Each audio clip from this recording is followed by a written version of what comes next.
چونکہ قیامت سے پہلے ایک ہوا چلے گی جس سے سارے اہل ایمان مر جائیں گے، ایک کلمہ گو مسلمان دنیا پہ زندہ نہیں بچے گا، صرف غیر مسلم ہوں گے، ایک بھی لا الہ الا اللہ کہنے والا نہیں ہوگا۔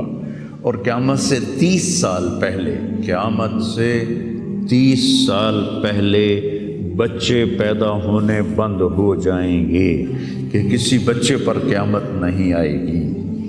یوم تذہل کل مرضعۃ عما ارضعت، وہ ہولناکی بتانے کے لیے تشبیہ ہے، وہ یہ نہیں کہ ایسا ہو رہا ہوگا، کیونکہ بچہ تو کافر کا بھی ہو وہ معصوم ہے، مسلمان کا بھی ہو تو وہ معصوم ہے، اس لیے آپ نے کہا کہ سارے جو نابالغ مرتے ہیں وہ جس مذہب کے بھی ہیں سب جنت میں جائیں گے، چونکہ ان پر تو بھی شریعت لاگو ہی نہیں ہوئی ہے، اور سارے بچے حضرت ابراہیم علیہ السلام کے پاس چلے جاتے ہیں۔ تو حدیث پاک میں آتا ہے جتنے اہل ایمان کے بچے بالغ ہونے سے پہلے، پیدا ہونے سے لے کر 15 سال سے پہلے تک جو فوت ہو جاتے ہیں، سب حضرت ابراہیم علیہ السلام کے پاس ہوتے ہیں، ساری نسل ابراہیم علیہ السلام کے پاس، اور وہ ان کے باپ ہوتے ہیں، اور ان کے ساتھ وہ اپنی وہاں کی جنت کے مزے لیتے ہیں، پتہ نہیں کیا لیتے ہیں، ان میں تو کوئی نہیں پتہ۔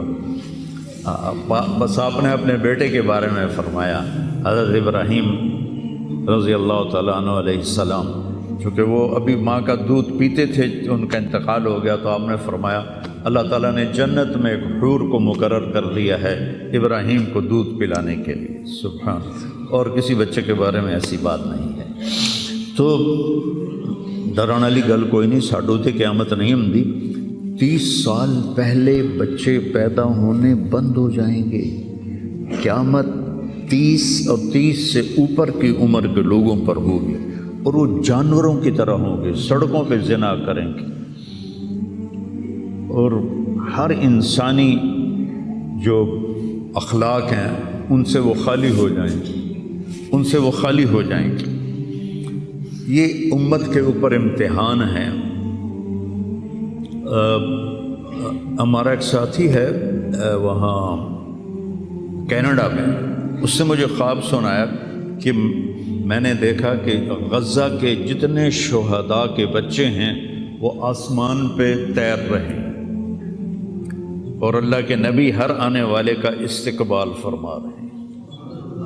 تو ہمیں دیکھنے میں تو بڑا ظلم نظر ہے، ظلم ہے بھی صحیح، لیکن ہماری تو موج ہے، تو سارے جنت میں گئے، جتنے بڑے شہید ہوئے وہ بھی جنتی، عورتیں شہید ہوئیں وہ بھی جنتی، مرد شہید ہوئے وہ بھی جنتی، اور بچوں کا تو میں نے کینیڈا میں ایک نوجوان خواب دیکھ رہا ہے، راونڈ کا پڑھا ہوا ہے، عالم ہے، کہ میں نے خواب دیکھا کہ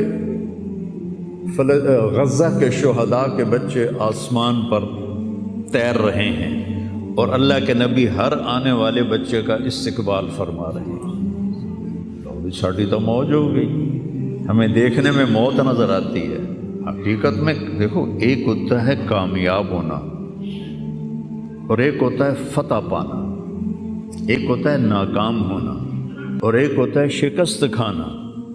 یہ دو الگ چیزیں ہیں، کامیابی الگ چیز ہے، فتح الگ چیز ہے، ناکامی الگ چیز ہے، شکست الگ چیز ہے۔ کربلا کے میدان میں سب سے مقدس خون بہایا گیا، سب سے پاکیزہ خون بہایا گیا، اور ان سب کو شکست ہو گئی، اور وہ سارے گردنیں کٹوا کے نیزوں پہ چڑھ گئے، لیکن وہ ناکام نہیں ہیں، وہ کامیاب ہیں۔ انہیں شکست ہوئی ہے، انہیں ناکامی نہیں ہوئی، وہ کامیاب ہیں۔ اور شمر کا لشکر وہ فتح پایا ہے، وہ کامیاب نہیں ہے، انہوں نے فتح پائی، کامیاب نہیں ہے۔ ابن زیاد کی گردن کٹ کے جب لائی گئی مصعب بن عمیر کے سامنے، جیسے حضرت حسین علیہ السلام کی گردن کٹی ہوئی ابن زیاد کے سامنے رکھی گئی تو وہ ایسے منہ پہ چھڑیاں مار کر کہنے لگا میں نے ایسا خوبصورت چہرہ آج تک نہیں دیکھا جو مرنے کے بعد بھی اتنا چمکتا۔ کٹی ہوئی ابن زیاد کے سامنے رکھی گئی تو وہ ایسے منہ پہ چھڑیاں مار کر کہنے لگا میں نے ایسا خوبصورت چہرہ آج تک نہیں دیکھا جو مرنے کے بعد بھی اتنا چمکتا ہوا تر و تازہ ہو۔ تو حضرت ابو برزہ اسلمی رضی اللہ تعالیٰ عنہ نے کھڑے ہو کر روتے ہوئے فرمایا کہ ظالم یہ چھڑی یہاں سے ہٹا لے، میں نے ان ہونٹوں پہ اللہ کے نبی کے ہونٹوں کو لگتے ہوئے دیکھا ہوا۔ تو کہنے لگا تو بوڑھا ہو گیا ورنہ تیرا بھی سر اڑا دیتا میں۔ تو جب اللہ تعالیٰ انتقام لینے پر آئے اور ابن زیاد کو قتل کیا گیا اور اس کی کٹی ہوئی گردن آئی حضرت مصعب بن عمیر کے سامنے، تو ایک دم مجمع میں ہلچل مچی، جاءت جاءت، وہ آیا وہ آیا وہ آیا۔ کیا دیکھا؟ ایک چھوٹا سا سانپ، اتنا انتہائی تیز، وہ تیزی سے آیا اور اس کی ناک میں داخل ہوا اور منہ سے نکل گیا، پھر اس کی ناک میں داخل ہوا اور منہ سے نکل گیا، پھر اس کی ناک میں داخل ہوا، پھر اس کے منہ سے نکل کے پھر غائب ہو گیا۔ تھوڑی دیر کے بعد پھر آواز آئی، جا وہ آیا وہ آیا وہ آیا۔ تو دیکھا وہی سانپ پھر آ رہا ہے اور آ کر اس کی ناک میں داخل ہوا اور پھر نکلا نہیں، اندر ہی غائب ہو گیا۔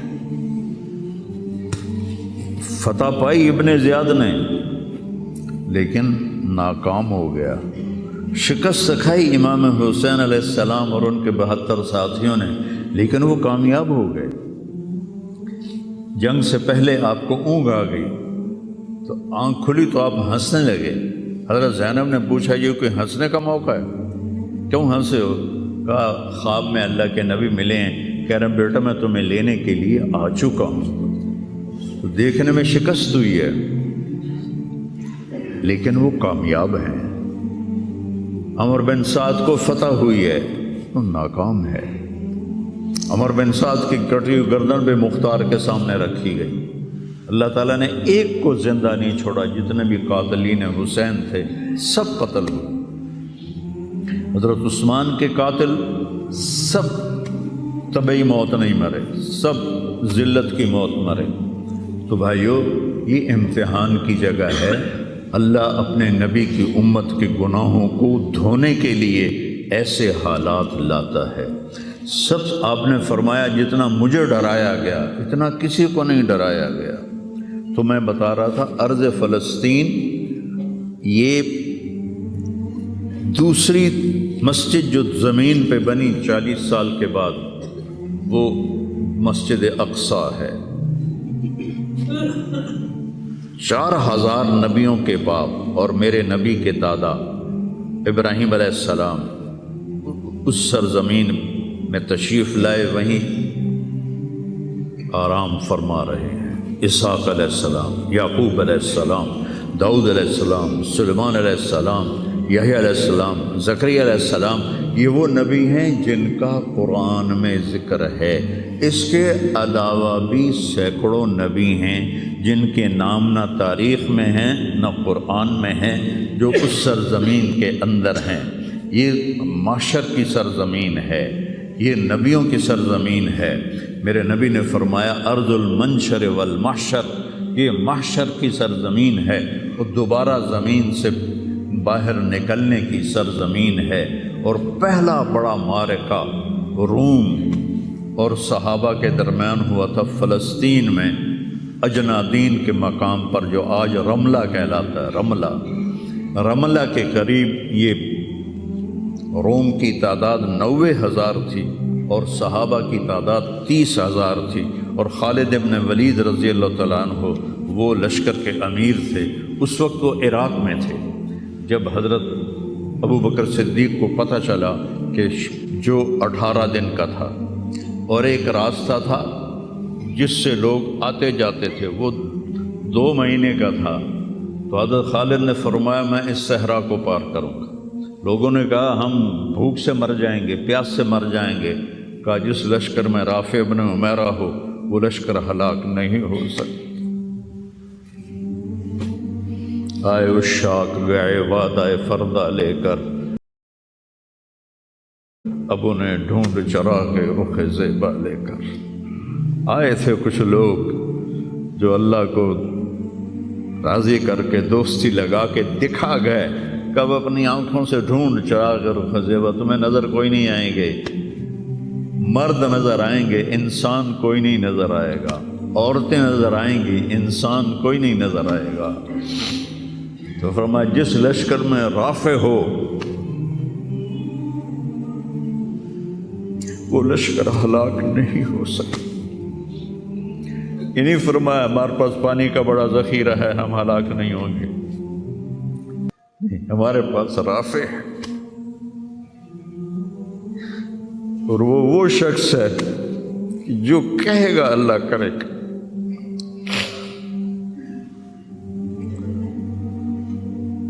18 دن میں اس کو پار کیا، اور ایک مقام پر آ کر پانی ختم ہو گیا، 3 دن بغیر پانی کے گزارے۔ تو صحابہ نے کہا کہ اب ہم مرتے ہیں، طاقت نہیں ہے، کہا رافع کو بلاؤ۔ رافع کی آنکھیں خراب تھیں، فرمانے لگے رافع پانی چاہیے، کہنے لگے اچھا مجھے بتاؤ کہاں ہیں ہم، کیونکہ وہ دیکھ نہیں پا رہے تھے۔ تو انہوں نے فرمایا کہ فلاں جگہ۔ اب صحرا میں تو کوئی نشان منزل ہوتا ہی نہیں، تو کوئی انہوں نے جھاڑیاں بتائیں، کہنے لگے کچھ جھاڑیاں دیکھو ایک طرف کٹھی ہوں، کٹھی جھاڑیوں کا کوئی جھنڈ ہو، مجھے بتاؤ ہے؟ انہوں نے کہا ہاں وہ نظر آ رہا ہے، کہ مجھے وہاں لے چلو۔ وہاں لے گئے، ایک جگہ اشارہ کیا کہ یہاں سے زمین کھودو، زمین کھودی تو پانی کا چشمہ نکل کے باہر آ گیا۔ کبھی ہم بھی تم میں بھی چاہت تھی، کبھی ہم بھی تم میں بھی راہ تھی، کبھی ہم بھی تم بھی تھے آشنا، تمہیں یاد ہو کہ نہ یاد ہو۔ اللہ نے تو بے وفائی کی نہیں، ہم نے بے وفائی کی۔ اس کی مدد جو رکی ہوئی، یہ بھی اس کی مدد ہے۔ ہمارا شہید جنت میں جا رہا ہے، اگر زندہ ہے، زخمی ہے، بھوکا ہے، گناہ معاف ہو رہے ہیں۔ جہنم کی آگ سے ایک سوئی کا نکا عام آدمی ویکھ ہی نہیں سکتا، تے دھاگا نہیں پا سکتا جس دن دی نظر کمزور ہوئے، اتنا چھوٹا ہوتا ہے۔ میرے نبی فرمایا، جبریل علیہ السلام نے آ کے عرض کیا یا رسول اللہ، سوئی کے نکے کے برابر اگر جہنم کی دیوار میں سوراخ ہو جائے تو اس میں سے جو آگ کی چنگاری نکلے گی پوری دنیا کو کوئلہ بنا دے گی۔ اس کے سامنے یہ تکلیف تو بڑی تھوڑی ہے، لیکن بات اصل یہ ہے کہ ہم نے اللہ سے دوستی چھوڑ دی۔ یہودیوں کو گالیاں بعد میں دو، پہلے ہم اپنے گریبان۔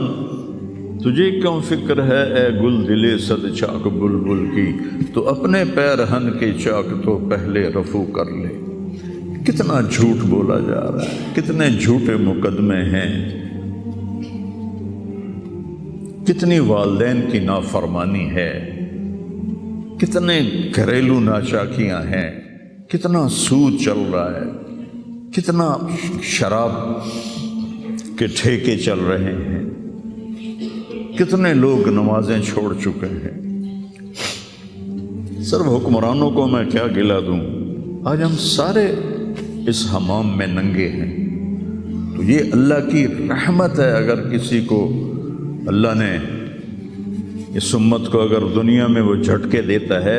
مجھے ایک آیت بھی یاد آ گئی، دونوں کو حال بتاتا ہوں۔ ایک ہے جنہوں نے اللہ کو نہیں مانا، تو اللہ کہتا ہے ذرہم یأکلوا ویتمتعوا ویلہہم الامل فسوف یعلمون۔ میرے محبوب کرن دے انہوں موج میلہ، 4 دیہڑے ہیں انہوں موج میلہ کرن دے انہوں میرے کو آون دے بوڑ ویکھی میں کی کرنا، ٹھیک ہوگی۔ ہمارے بارے میں کیا کہا، وَلَنُذِيقَنَّهُم مِّنَ الْعَذَابِ الْأَدْنَىٰ دُونَ الْعَذَابِ الْأَكْبَرِ لَعَلَّهُمْ يَرْجِعُونَ۔ میں تمہیں دنیا میں چھوٹے چھوٹے عذاب دوں گا، بڑا عذاب نہیں دوں گا آخرت کا۔ یہ غزہ کی جو تباہی ہے یہ چھوٹا عذاب ہے، یہ چھوٹی تکلیف ہے۔ دون العذاب الاکبر فَيُعَذِّبُهُ اللَّهُ الْعَذَابَ الْأَكْبَرَ يَصْلَى النَّارَ الْكُبْرَى، اور عذاب اکبر نار کبرا جہنم ہے۔ تو میرا اللہ کہہ رہا ہے کہ میں تمہیں چھوٹے چھوٹے عذاب دوں گا، بڑا عذاب نہیں دوں گا، تاکہ تم توبہ کر کے میری طرف آ جاؤ، اور جو مجھے نہیں مانتے انہوں نے چھٹی دیتی۔ جو بچہ اسکول میں پڑھتا ہے اسی کی حاضری ہوتی ہے، غیر حاضری ہوتی ہے۔ جو پڑھتا ہی نہیں تو اس کی کون حاضری لیتا ہے یا غیر حاضری لیتا ہے؟ اپنے بچہ کوئی غلطی کرے تو اس کو تنبیہ کی جاتی ہے، گلی کا بچہ کوئی کچھ کرے تو ہم نے کبھی دیکھا ہے کہ کیا کر رہا ہے؟ یہ امت میرے اللہ کی لاڈلی امت، اس وجہ سے نہیں کہ ایسے کوئی بڑے حاجی پارسا ہیں، اپنے حبیب کی وجہ سے، اپنے محبوب کی وجہ سے یہ امت اللہ کی لاڈلی امت ہے۔ اللہ ہمیں بھی بندر خنزیر بنا سکتا ہے، ہمیں کیوں چھوڑا ہوا ہے؟ گنبد والے کے لیے